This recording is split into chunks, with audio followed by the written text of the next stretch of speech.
Everyone, I hope you are doing well. Today we'll talk about how to fix or how to solve the problem of it. You on the application of Google Meet, you will click on settings, then we click on apps, default apps, app settings.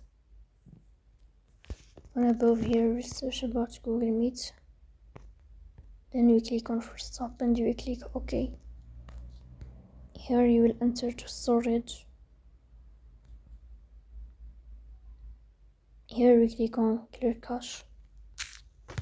In the end, you will turn off your phone and you will wait a moment to restart your phone again to fix that problem. So that's all. Don't forget to support us by like and subscribe. See you next time and thank you for your watching and your attention.